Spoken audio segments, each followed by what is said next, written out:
Muy buenas tardes. Otra vez nos encontramos con la tercera jornada nuestra de Neumogüemes, con diferentes actualizaciones que estamos haciendo en este tiempo poco pospandemia. El tema que nos ha reunido hoy es un tema muy interesante, muy importante para nosotros los neumonólogos, y que en este contexto estamos compartiendo también algunas patologías con reumatólogos. Por eso contamos realmente con el servicio de reumatología a la cabeza de la doctora Dubinsky con nosotros ahora, que para nosotros es muy importante, y invitados muy especiales, el doctor Vincent Cotan desde Francia, el doctor Domingo Rivas desde España, y el doctor Daniel Kolodenko, que no necesita muchas más presentaciones porque ha sido nuestro mentor en la patología obstructiva para todos los que nos hemos ido formando en esta especialidad, a los cuales les agradezco y les agradecemos muchísimo el estar con nosotros ahora. Y bueno, vamos a empezar con nuestra jornada Nace una estrella, eosinófilos en enfermedad respiratoria, asma, rinitis, vasculitis y un futuro promisorio. También quiero agradecer el apoyo que estamos contando por parte de GSK para esta actividad, que la verdad que para nosotros también siempre es importante poder contar con ellos. Bueno, vamos a empezar con las jornadas. Quiero invitar a la doctora Silvia Quadrelli, la jefe del servicio de neumonología del Sanatorio Güemes, una eminencia para nosotros, también otra mentora que yo admiro muchísimo por otra parte, así, y que no necesita más presentaciones, y al doctor Jonathan Rebach, un médico realmente que yo conozco. Es muy triste decir esto, yo me siento viejo, pero lo conozco desde chico, porque él era médico residente de clínica sobresaliente y ahora un excelente reumatólogo también que trabaja con nosotros codo a codo. Bueno, vamos a empezar con ellos dos esta jornada y les agradezco mucho poder contar con todos ustedes hoy. Por favor. Para esta primera parte quisiera presentar a la doctora Laura Sorrento, que es médica clínica egresada del Hospital Alemán, fellow de reumatología del Sanatorio Güemes, que va a presentar un caso clínico, y a la doctora Dubinsky, que es médica reumatóloga, jefa del servicio de reumatología y directora de la carrera de especialista, del que nos va a dar una exposición sobre EGPA.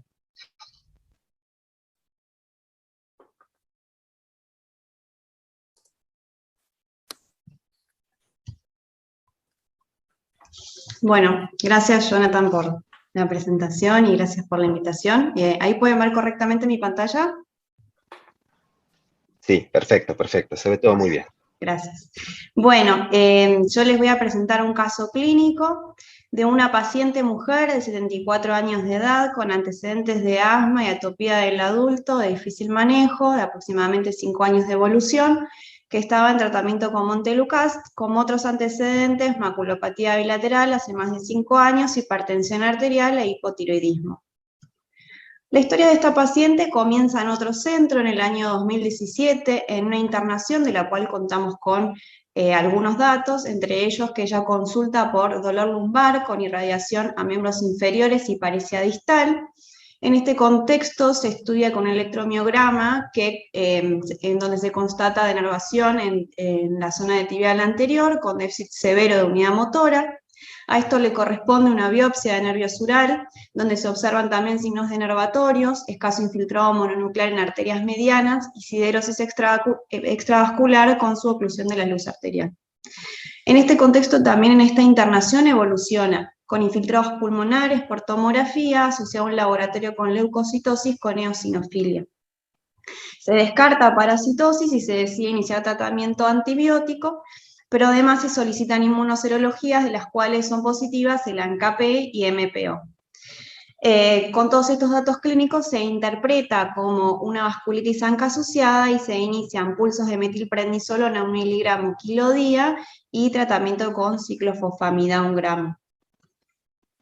Nosotros hacemos el seguimiento ambulatorio de esta paciente luego de esa internación a partir del año 2017, donde constatamos al examen físico persistencia de paresia distal 4 en 5 en miembro inferior derecho, paresia distal 3 en 5 en miembro superior izquierdo, hiporreflexia asimétrica, y durante ese año evoluciona también con una TBP que se anticoagula con apixaban. En el 2018 completa los 6 ciclos de ciclofosfamida y planteándose una terapia de mantenimiento, iniciamos azatioprina, pero la paciente no tolera por distintos síntomas gastrointestinales, se rota a micofenolato, tampoco tolerando la medicación, y también a lo largo del 2018 evoluciona con una miopatía esteroidea. En el 2019 también en la consulta evoluciona con escleritis, asma de difícil manejo y mialgias con esta vez fuerza conservada. Se realiza una espirometría donde se constata un patrón obstructivo sin respuesta a broncodilatadores y una tomografía de tórax donde se observa enrosamiento bronquial inflamatorio con infiltrados centroacinares en árbol en brote, compromiso inflamatorio de pequeña vía y aisladas opacidades nodulillares. Se intenta rotar el tratamiento metrotexate y se agregan nuevamente corticoides a altas dosis, e interpretándose como una recaída, se decide la reinducción con ciclofosfamida 1 gramo. Luego la paciente se pierde en seguimiento y vuelve a consultar a principio de este año con crisis asmáticas frecuentes, parestesias en 4 miembros, no se constata escleritis ni uveitis, pero tiene un laboratorio con eosinofilia de 800, una IgE elevada de 1500 y se realiza una nueva tomografía de tórax donde se constatan áreas de vidrio esmerilado subpleurales en segmento anterior del lóbulo superior derecho y lóbulo medio e imágenes en árbol en brote. Entonces, en contexto de esta paciente que falló y tuvo intolerancia a cetoprina, micofenolato, metrotexate y una reducción con ciclofosfamida, interpretándolo como una reactivación de su enfermedad de base, se solicita mepolizumab. Muchas gracias. Bueno, comparto mi pantalla. Bien. Y bueno, buenas tardes. Ante todo quiero agradecer al equipo de neumonología y particularmente a Silvia, la doctora Silvia Quadrelli, que nos invitó a compartir esta presentación y este momento con algo que es muy importante y muy rico para todos nosotros, que es el trabajo interdisciplinario que venimos haciendo desde hace bastante tiempo. Así que muchísimas gracias por todo el apoyo de Lisandro, de Marco, de todos. Y voy a empezar con la presentación. No sé si se ve bien, si está todo, ¿se escucha bien? Se ve perfecto, se escucha muy bien, sí, sí. Perfecto, bueno, gracias. Hay diferentes condiciones de eosinofilia, muchas de ellas vinculadas con problemas oncohematológicos, otras con una proliferación de los eosinófilos generalmente secundaria a citoquinas, a la eliminación o a la producción de citoquinas, y de todas esas condiciones nosotros vamos a hablar de esta, no sé si se ve cuando señalo, que es la EGPA, ¿no? La granulomatosis con poliangelitis eosinofilia. Entonces es una enfermedad que es poco prevalente y que tiene inicio de síntomas cercanos a los 40 años, y hay con una demora diagnóstica variable, pero que generalmente puede llegar a ser hasta de 10 a 14 años, que si bien está dentro del grupo de la vasculitis ANCA, en general datos serológicos se presentan en 30 o 40% de los pacientes, y tiene un mejor curso, tiene menos mortalidad que otras vasculitis, llega a remisión clínica en un 90% de los casos, pero puede tener recaídas, sobre todo al disminuir los esteroides. Ahora, nos preguntamos por qué tanta demora diagnóstica en esta patología, y también se plantea que hay un subdiagnóstico de EGPA, que esto es provocado por distintas cosas, entre otras la baja sospecha, ya que es una entidad poco frecuente, que se manifieste con muchísimas expresiones de órgano, por lo cual puede llegar a distintos consultorios, que tenga una presentación atípica, que ahora vamos a ver, que los pacientes tratados como asma severo sean EGPA, el uso de esteroides que encubren los síntomas de EGPA, y también que aquellos pacientes que reciben esteroides puedan tener ausencia de eosinófilos, y también confunda un poco el diagnóstico o lo demore. La presentación clínica abarca múltiples órganos.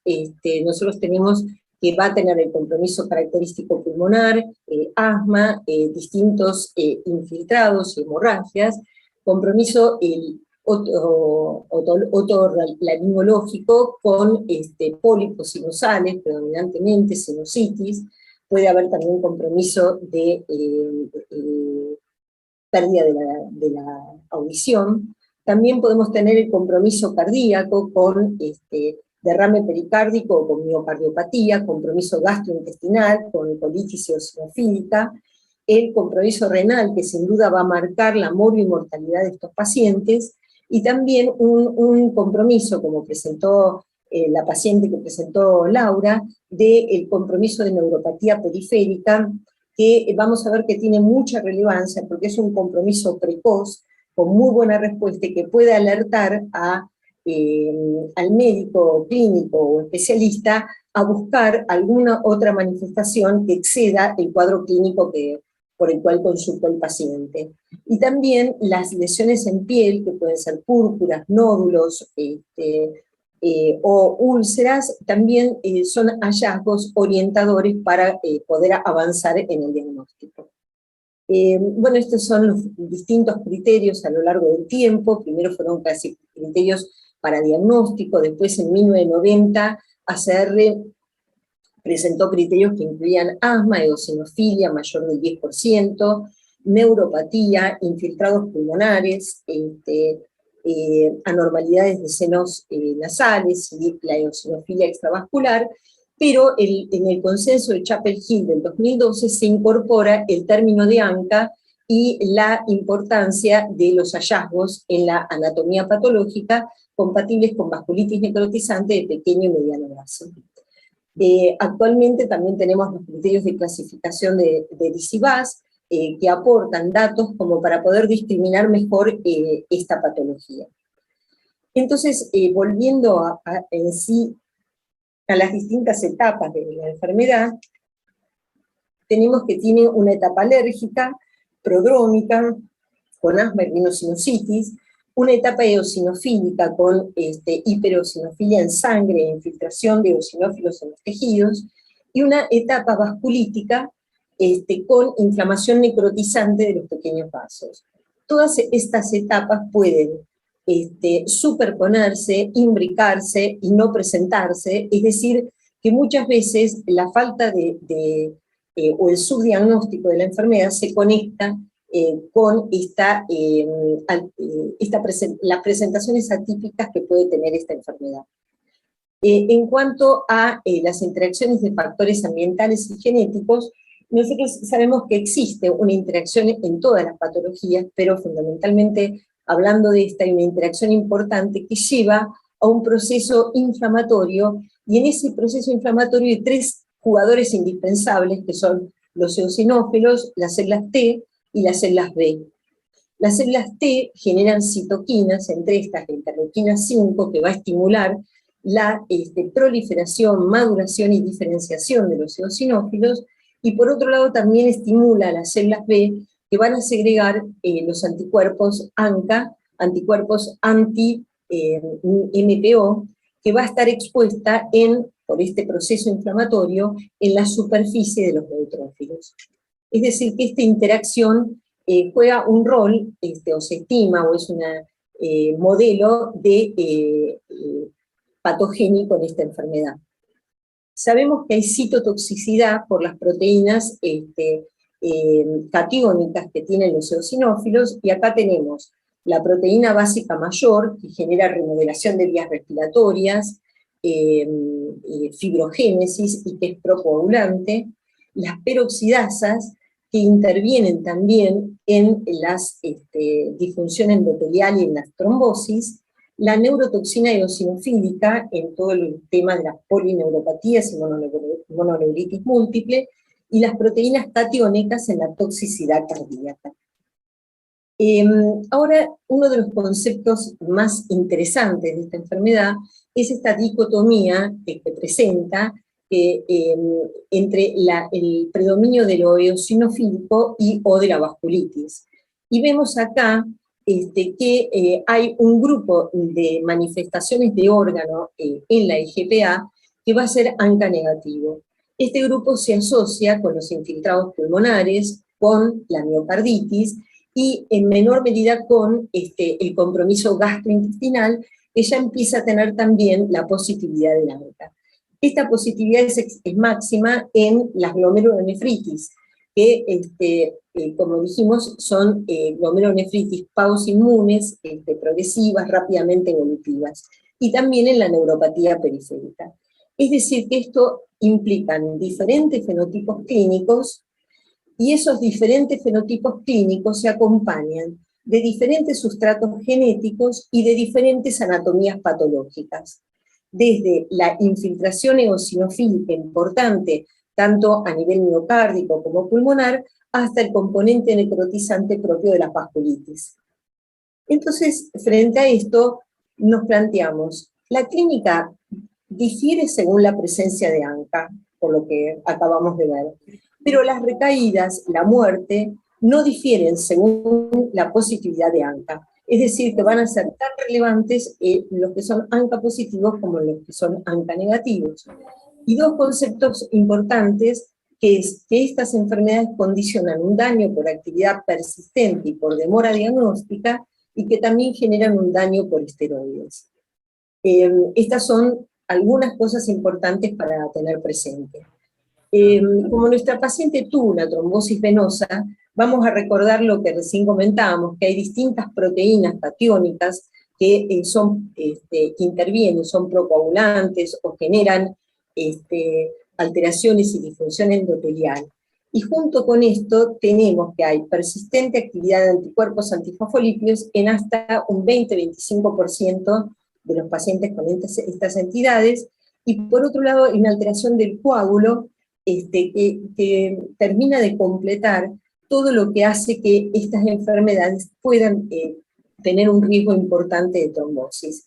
Esta alteración del coágulo es, por un lado, el engrosamiento de las fibras de fibrina, y por otro lado, un tiempo de lisis del coágulo prolongado. Parto de la neuropatía periférica, teniendo en cuenta que nuestra paciente tuvo este cuadro, y que ese cuadro fue el que permitió diagnosticar la enfermedad, en un contexto de 5 años de haber tenido asma y un cuadro sinusal importante, o atopía, algunos comentarios, bueno, tener presente esto, la importancia de buscar la neuropatía periférica, ya que dentro de las manifestaciones del GPA es temprana, tiene muy buena respuesta a corticoides, su mala respuesta anticipa compromiso vasculítico en otros órganos y mala evolución del cuadro. En estas dos imágenes vemos que se comprometen fundamentalmente, la forma es la mononeuropatía simétrica, también puede haber la polineuropatía simétrica o una mononeuritis múltiple, y se comprometen nervios de miembros superiores e inferiores.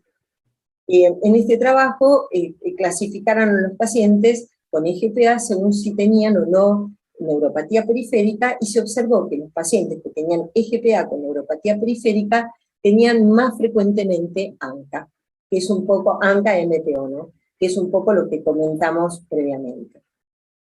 El ANCA tiene un rol importante cuando está presente, pero siempre tenemos que acordarnos que puede tener títulos bajos, y que eso no descarta que el compromiso sea grave. Por otro lado, puede persistir durante la remisión, puede reaparecer sin actividad, y hay pacientes que tienen manifestaciones vasculíticas, como por ejemplo en el tubo digestivo, que pueden ser ANCA negativos. También hay individuos sanos que son ANCA positivos, pero siempre van a ser en títulos bajos. Acá tenemos un trabajo de 534 pacientes, en donde los clasificaron en grupos ANCA negativos y MPO positivos. Y lo que vemos es que el 100%, el grupo total tenía eosinofilia y asma, pero el grupo ANCA negativo tenía predominantemente infiltrados pulmonares y cardiomiopatía, y el grupo que era MPO positivo tenía neuropatía y glomerulonefritis. Bueno, esto simplemente para volver a resaltar esta característica fenotípica de la enfermedad. En cuanto al laboratorio, vamos a tener eosinofilia, que puede ser en más de 1500 células por milímetro cúbico, más del 10% de los glóbulos blancos, IgE elevada, el ANCA-P positivo. Estos pacientes suelen tener test del látex positivo y, como dijimos, anticuerpos antifosfolípicos. Recordemos que hay que estar atento a que los pacientes que están con corticoides pueden estar con eosinopenia. Nosotros en general utilizamos, como en todas partes, 3 índices en las vasculitis. El VIVAS, con su versión 3 para el diagnóstico de la actividad de la enfermedad, el Five Factor Score como herramienta pronóstica, y el índice de daño. Esto apunta a algo que comentamos, y que estos pacientes, por la demora diagnóstica, y por el uso de corticoides, van a tener una serie de manifestaciones de daño que hacen que la búsqueda de dosis bajas de corticoides a través de otras estrategias terapéuticas sea central. En este trabajo vemos el predominio de la osteoporosis, de las cataratas, de distintas, de malignidad, diabetes, muchas cosas que se vinculan con el corticoide más que con la enfermedad en sí. Las recomendaciones francesas muestran o sugieren obtener la remisión y que ésta sea a largo plazo, reducir las recaídas, reducir todo lo que sea índice de daño, ya sea por la enfermedad o por el tratamiento, y por otro lado plantean un esquema de tratamiento que se basa en la severidad versus no severidad, o en un Five Factor Score 0 versus Five Factor Score mayor de 1. Entonces, bueno, perdón, me salté una, así que voy a volver para atrás.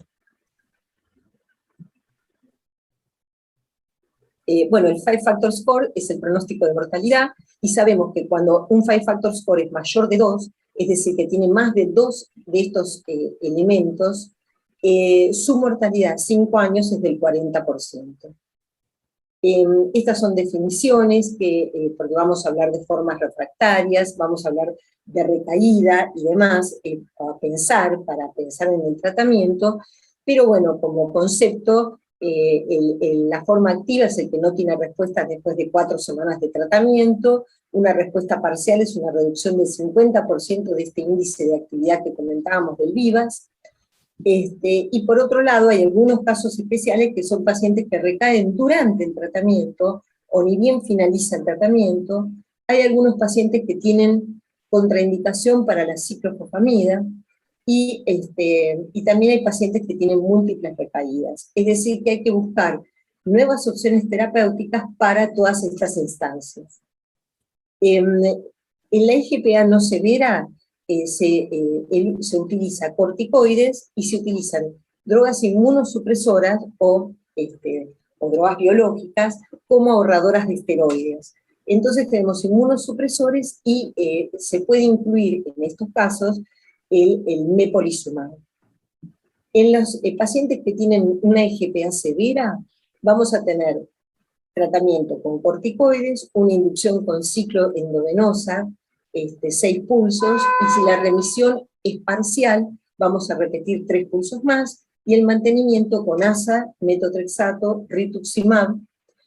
Si hay recaída, la inducción, ya sabemos desde el estudio RED que el rituximab tiene mejor performance con respecto a la ciclofosfamida para recaídas. Entonces, usaríamos inducción y mantenimiento con rituximab. Y si la IgPA es refractaria, utilizaríamos alternativamente rituximab o ciclofosfamida, y tenemos como recursos plasmaféresis e inmunoglobulina endovenosa. Estas opciones terapéuticas, si bien han sido controvertidas y se han cuestionado a partir de los últimos estudios de plasmaféresis, pueden tener utilidad para hemorragia alveolar severa, para el agravamiento de insuficiencia renal, y también para una hemorragia alveolar sin diagnóstico, hasta ver un anticuerpo antimembrana basal glomerular negativo. Con respecto a las inmunoglobulinas, sabemos que pueden ser utilizadas para vasculitis refractarias o en complicaciones infecciosas que no pueden usarse otros tratamientos específicos. Esta es la guía de ACR, que también incluye a el mepolizumab como una opción en las EGPA no severas activas. También se puede utilizar metotrexato, azathioprina y micofenolato, es decir, que en esto hay coincidencia entre las distintas guías de tratamiento, y se van a ir rotando estos distintos inmunosupresores y el mepolizumab si no se encuentra beneficio inicial con el primero. Los esquemas para las EGPA activas severas son equivalentes a los que comenté. Entonces, con respecto al mepolizumab, quiero comentar algo de este trabajo del New England Journal of Medicine del 2017, en donde se dio el mepolizumab, se hizo un grupo mepolizumab y un grupo placebo. El grupo placebo tenía su tratamiento estándar con corticoides e inmunosupresión, y entonces se comparó en cuanto a los objetivos primarios y secundarios del estudio, que eran fundamentalmente los pacientes que entraban en remisión, los pacientes que entraban en recaída, que presentaban recaídas y la disminución de los corticoides, y en este trabajo se ve que el mepolizumab, que muchos más pacientes entran en remisión con mepolizumab que con placebo. Es decir, la diferencia es franca entre la respuesta al mepolizumab, pero está claro que hay muchos pacientes con mepolizumab que no llegan a tener remisión. Y por otro lado también en este trabajo se ve que hay menos recaídas con mepolizumab que con placebo. Hay un trabajo post-hoc de este trabajo inicial, en que de paso acá muestran muy esquemáticamente que el mepolizumab va a inhibir a la interleuquina 5 y va a impedir que la interleuquina 5 contacte con su receptor que presente en el eosinófilo, y esto va a provocar la disminución de eosinófilos. Y entonces este trabajo postula objetivos o outcomes no tan estrictos y compuestos.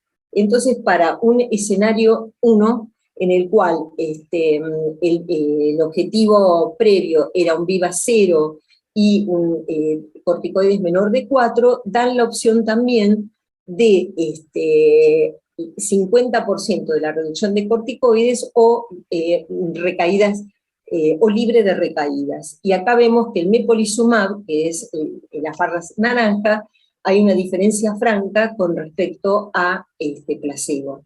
La otra opción incluye, en la opción 2, incluye VIVA 0, pero con corticoides menor de 7,5.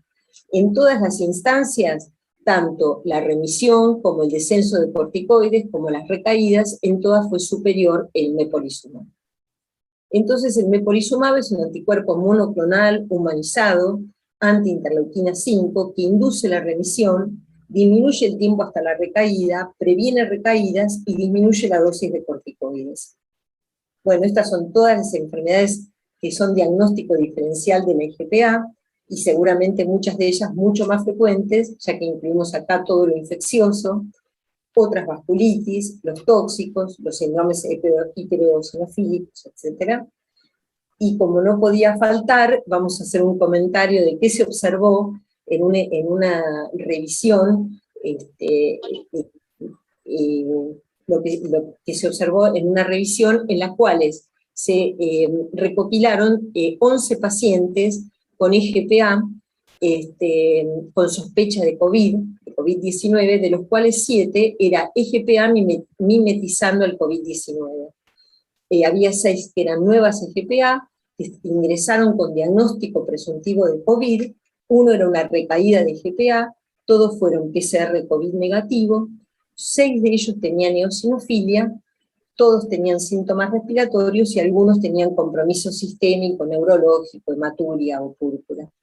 Por otro lado, tenemos que la ausencia de eosinofilia y la presencia de linfopenia en sangre periférica orientarían a un COVID, teniendo en cuenta que por supuesto, la eosinofenia, que la ausencia de eosinofilia también puede ser parte de la IGPA. Me dijo Mari que sí, todo bien. Igual voy a ir a la entrada para que te autoricen archidas y eso. Perdón, pero estoy escuchando otra voz. Así. No siempre se cumplen criterios simultáneos para diagnosticar IGPA. Estos serían los puntos finales que quería remarcar. No siempre se cumplen criterios simultáneos para diagnosticar IGPA. No tenemos que esperar a tener los criterios completos, hay que tener una presunción diagnóstica. Hay fases o etapas que pueden superponerse, adelantarse o revertirse, como vimos. El asma severo puede ser, que es corticoide dependiente, puede ser IGPA. Hay que distinguir siempre las exacerbaciones de asma de las recaídas por un brote de vasculitis. Recordar un tema que a nosotros, los reumatólogos, nos ha obsesionado durante mucho tiempo, que es el rol del Montelukast como desencadenante de la IGPA, y que, bueno, se ha planteado si es el fármaco per se, el que gatilla la IGPA, o el descenso de corticoides que hace que se exprese la IGPA, y por otro lado incluir tempranamente inmunosupresores o mepolizumab para conseguir evitar el daño de órgano tan importante en esta enfermedad. Como vemos, el enfoque interdisciplinario es central para poder trabajar con estos pacientes. Bueno, y muchas gracias, acá está todo el equipo de reumatólogos del Sanatorio Güemes, a los que siempre les agradezco muchísimo el trabajo y la colaboración. Bueno, muchas gracias. Pasamos ahora a la etapa de las preguntas. Tengo una para la doctora Dubinsky. Le quería preguntar si hay algún caso de IGPA que usted consideraría tratar con mepolizumab como primera opción.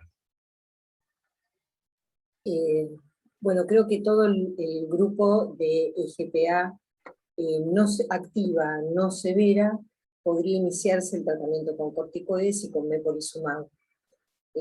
Tanto apuntando al mecanismo de acción, pero no fijándonos o no guiándonos por la presencia de eosinofilia o no. O sea, el estudio de mepolizumab mostró que los pacientes que tenían menos de 150 eosinófilos tuvieron menos respuesta que los pacientes que tenían más eosinofilia. Pero no descartaría el uso del mepolizumab, sobre todo porque los pacientes que nosotros vemos, con esta patología, ya tratados con corticoides durante bastante tiempo y muchas veces en una situación de crisis con dosis más altas aún de corticoides. Así que creo que para esto ha sido un cambio muy importante en nuestras guías y en nuestras opciones terapéuticas, y me parece que tenemos que ir incluyéndolo. Y si falla el mepolizumab, volver a los inmunosupresores habituales que utilizamos en esta enfermedad. Perfecto, gracias.